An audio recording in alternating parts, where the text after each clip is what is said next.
Hello दोस्तों, आप सभी का आपके अपने YouTube channel Arunita voice story में स्वागत है। तो आज हम आप लोगों को सुनाने वाले हैं एक लव स्टोरी। तो अंत तक बने रहिए। अगर चैनल पे नए हैं तो चैनल को सब्सक्राइब कर लें और घंटी के बटन को भी दबा दें। तो ये कहानी अविनाश और संस्कृति की है। तो आइए शुरू करते हैं। अविनाश सुबह समय पर नहीं उठा तो संस्कृति को चिंता हुई। उसने अविनाश को उठाते हुए उसके माथे पर हाथ रखा। माथा तप रहा था। संस्कृति घबरा उठी। अविनाश को तेज बुखार था। 2 दिन से वह खांस भी रहा था। संस्कृति ने कल इसी वजह से उसे ऑफिस जाने से मना कर दिया था, मगर आज तेज बुखार भी था। उसने जल्दी से अविनाश को दवा खिलाकर माथे पर ठंडे पानी की पट्टी रखी। संस्कृति और अविनाश की शादी को अभी ज्यादा वक्त नहीं गुजरा था। 2 साल ही हुए थे। पिछले साल तक सास ससुर साथ में रहते थे, मगर कोरोना में संस्कृति की जेठानी की मौत हो गई तो सास ससुर बड़े बेटे के पास रहने चले गए। उसके बाद कोरोना का प्रकोप बढ़ता ही गया। पिछले कुछ समय से टीवी चैनल पर दिल्ली के अस्पतालों में कोरोना से जूझने वालों की हालात देखकर वह वैसे भी परेशान थी। कहीं वेंटिलेटर नहीं तो कहीं ऑक्सीजन नहीं। मरीजों को अस्पतालों में बेड तक नहीं मिल रहा था। ऐसे में अब उनका क्या होगा, यह सोचकर ही कांप उठी। जल्दी से उसने माँ को फोन लगाया। माँ, अविनाश को सुबह से तेज बुखार है, क्या करूं? बेटा, समय यह समय ही बुरा चल रहा है। राजू भी कोरोना पॉजिटिव है, वरना उसे भेज देती। हम खुद उसकी देखभाल में लगे हुए हैं। तू ऐसा कर, जल्दी से डॉक्टर को बुला और दवाएं शुरू कर। हाँ माँ, वह तो करना ही होगा। मेरी सास की भी तबीयत सही नहीं चल रही है, वरना जेठ जी को ही बुला लेती। घबरा नहीं बेटा, धैर्य से काम ले, सब ठीक हो जाएगा। माँ ने समझाने का प्रयास किया। संस्कृति ने पति का कोरोना टेस्ट कराया। तब तक फैमिली डॉक्टर से पूछकर दवाएं भी देती रही। इस बीच अविनाश की हालत ज्यादा खराब होने लगी तो वह उसे लेकर अस्पताल भागी। अस्पताल में निराश लौटने के बाद तीसरे में मुश्किल से बेड का इंतजाम हो सका। सास ससुर और जेठ भी दूसरे शहर में थे, सो मदद के लिए आ नहीं सके। वैसे भी दिल्ली में लॉकडाउन लगा हुआ था। रिश्तेदार चाहकर भी उसकी मदद करने नहीं आ सकते थे। आस पड़ोस वालों ने कोरोना के डर से दरवाजे बंद कर लिए। तब संस्कृति ने अपने दोस्तों को फोन लगाया, पर सबने बहाना बना दिए। अकेली संस्कृति पति की सेवा में लगी हुई थी। अस्पताल में मरीजों की लंबी कतारों और मौत के तांडव के बीच किसी तरह संस्कृति खुद को बचाते हुए पति के लिए भाग दौड़ करने लगी। कभी दवा की पर्ची लेकर भागती तो कभी खाना लेकर, कभी डॉक्टर से गिड़गिड़ाती तो कभी थक हार कर बैठ जाती। उसे कोरोना वार्ड में जाने की इजाजत नहीं थी। रिसेप्शन में बैठकर ही पति के ठीक होने की कामना करती रहती। उस पर पति की तबीयत अच्छी होने के बजाय बिगड़ती जा रही थी। उस दिन भी डॉक्टर ने पर्ची के कई दवाएं जोड़ कर लिखी। वह दवाएं लेने गई, मगर जो सबसे जरूरी दवा थी वही नहीं मिली। अस्पताल में उसका स्टॉक खत्म हो चुका था। अब वह क्या करेगी? बदहवास सी वह अस्पताल के बेंच पर बैठ गई। बगल में ही परेशान सा एक युवक भी बैठा हुआ था। संस्कृति ने उसकी तरफ मुखातिब होकर पूछा, आप बता सकते हैं यह दवा मुझे कहाँ मिलेगी? मैं खुद यह दवा ढूंढ रहा हूँ। आस-पास तो मिली नहीं। मेरे दोस्त ने बताया कि नोएडा में उसकी शॉप है। उसने कुछ दवाएँ स्टॉक करके रखी है, सो वह मुझे दे देगा। अभी जाने की ही सोच रहा था। पर्ची लाइए, मैं अपने साथ आपके लिए भी दवा ले आता हूँ। बहुत मेहरबानी होगी।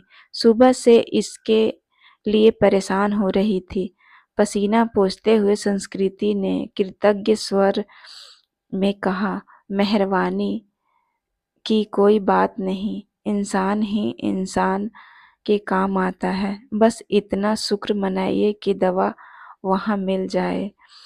कहकर वह वहाँ से चला गया। करीब 2-3 घंटे बाद लौटा तो उसके चेहरे पर परेशानी की लकीरों के बावजूद खुशी थी। यह लीजिए, बड़ी मुश्किल से मिली, मगर मिल गई, यही बहुत है।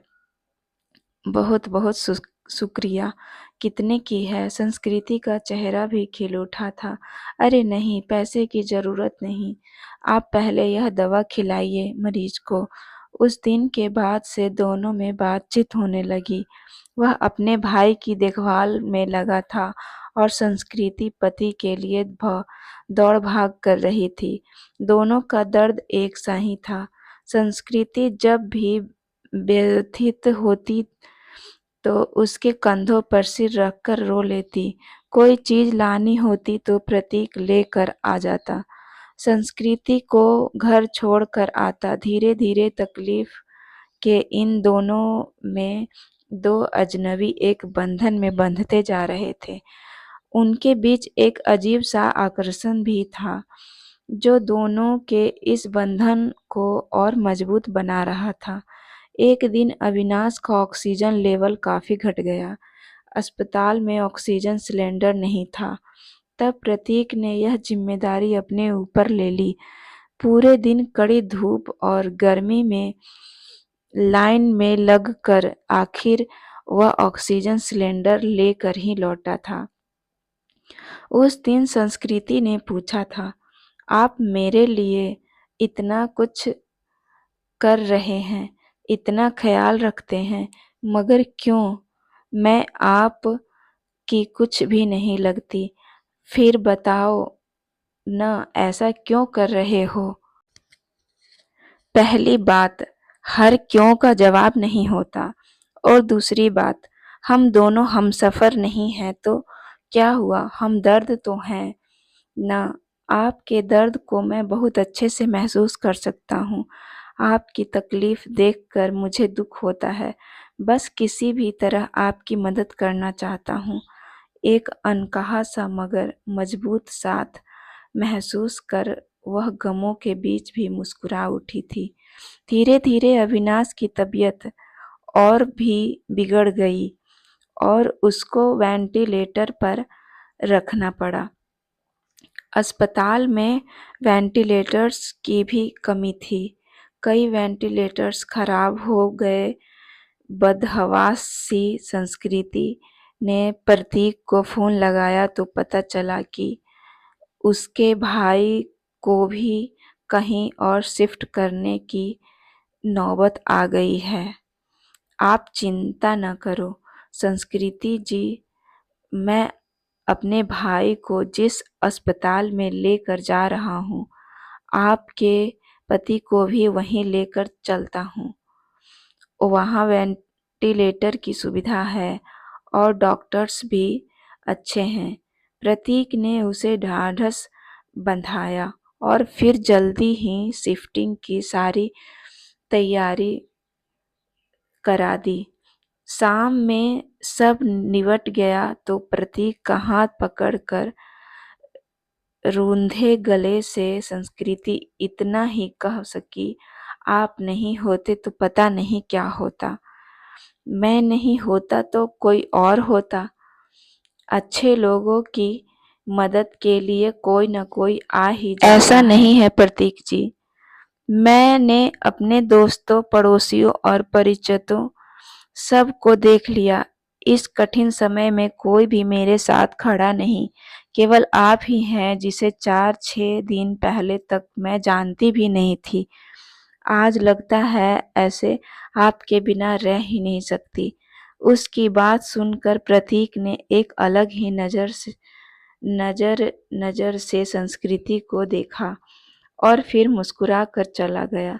संस्कृति के दिल में अजीब-सी बेचैनी होने लगी। वह सोचने लगी कि प्रतीक का साथ इस परेशानी के समय में भी कितना सुकून दे जाता है। अस्पताल में मरीजों के रिश्तेदारों की भाग-दौड़ और परेशानियों के बीच भी चंद लम्हे वह केवल प्रतीक के बारे में सोचती रह गई। इसी तरह 2-3 दिन और गुजरे। अविनाश की हालत काफ़ी गंभीर थी। फिर एक दिन सुबह-सुबह संस्कृति को सूचना मिली कि उसके पति की मृत्यु हो गई। एक पल में संस्कृति को लगा जैसे वह अधूरी रह गई। उसका सब कुछ छिन गया है। प्रतीक ने जितना हो सका उसे धैर्य बंधाया। कोरोना की वजह से वह पति के शव को घर भी नहीं ला सकती थी। लॉकडाउन लगा हुआ था, घर वालों का आना भी कठिन था। ऐसे में उसे समझ नहीं आ रहा था कि पति को अंतिम विदाई कैसे दें। इस वक्त भी प्रतीक ही उसके काम आया। मुश्किल की इस घड़ी में सबसे पहले उसने संस्कृति को शांत कराया, फिर उसके पति को शमशान तक ले जाने का सही से इंतजाम कराया। संस्कृति के साथ वह शमशान तक गया, फिर संस्कृति को उसके घर छोड़ने आया। संस्कृति लगातार रो रही थी, उसके हाथ पैर कांप रहे थे। प्रतीक समझ रहा था कि उसकी तबीयत खराब है, वह अकेली है, सो अपने खाने-पीने को लेकर लापरवाह रहेगी तो और तबीयत खराब होगी। तब प्रतीक ने हाथ-पैर धोकर और कपड़े बदलकर उसकी रसोई में प्रवेश किया और सबसे पहले चाय बनाई। संस्कृति के साथ खुद भी बैठकर उसने चाय पी।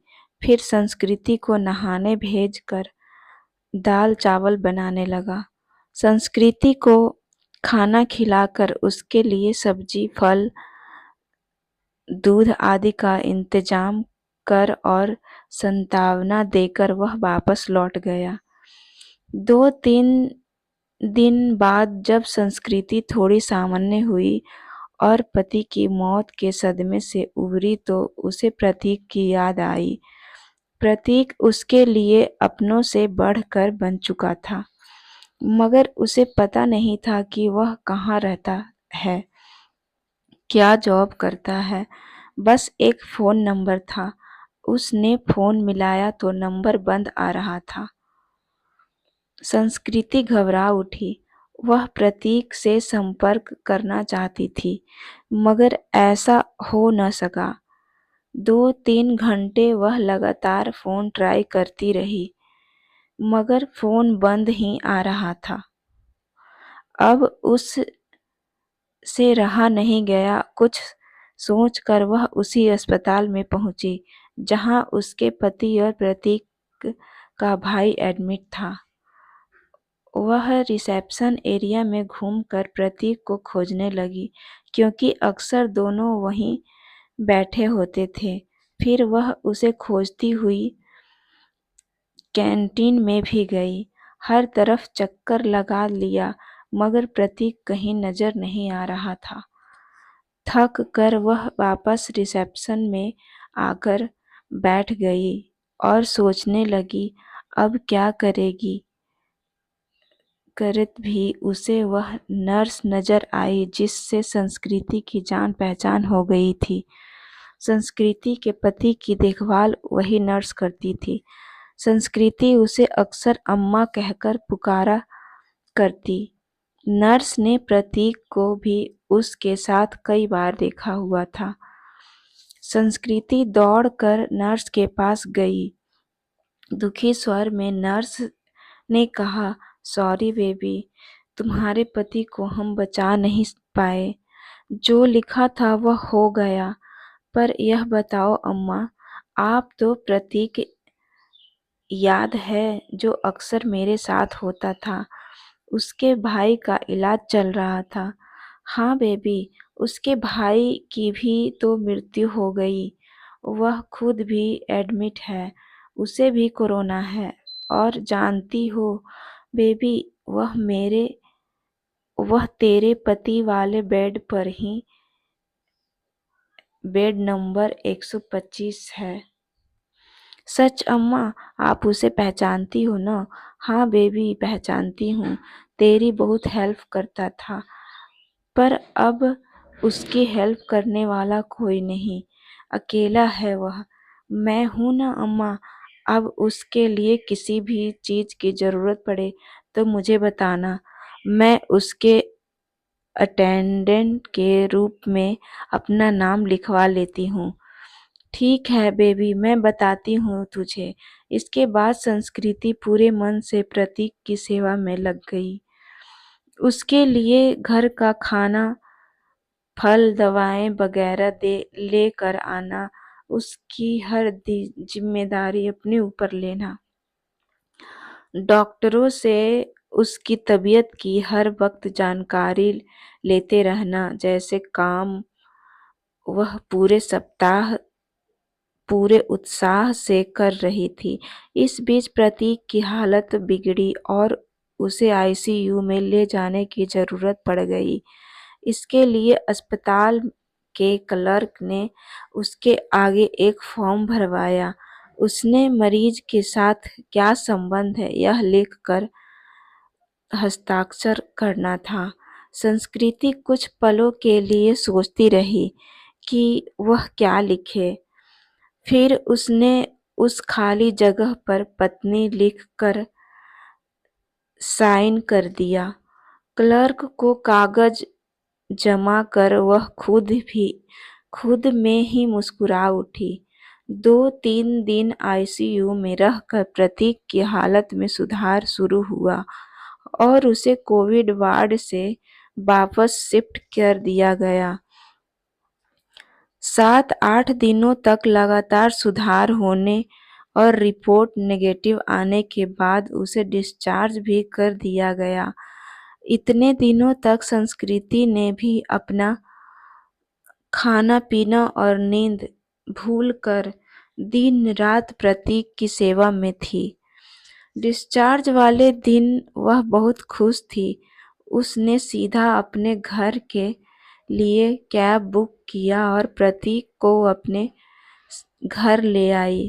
प्रतीक ने टोका तो संस्कृति ने थोड़े शरारती अंदाज में जवाब दिया, मैंने फॉर्म में एक जगह यह लिखकर साइन किया है कि मैं तुम्हारी पत्नी हूँ और इसलिए अब मेरा और तुम्हारा घर अलग अलग नहीं बल्कि एक ही होगा। मगर संस्कृति, लोग क्या कहेंगे? लोगों का क्या है?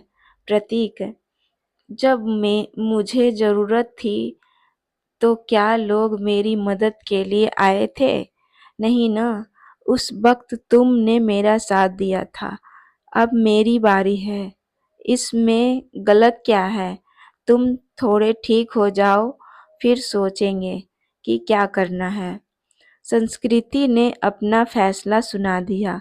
करीब 10 दिन संस्कृति ने जी भर कर प्रतीक का ख्याल रखा। हर तरह से उसकी सेहत पहले की तरह बनाने की, खुश रखने का प्रयास करती रही।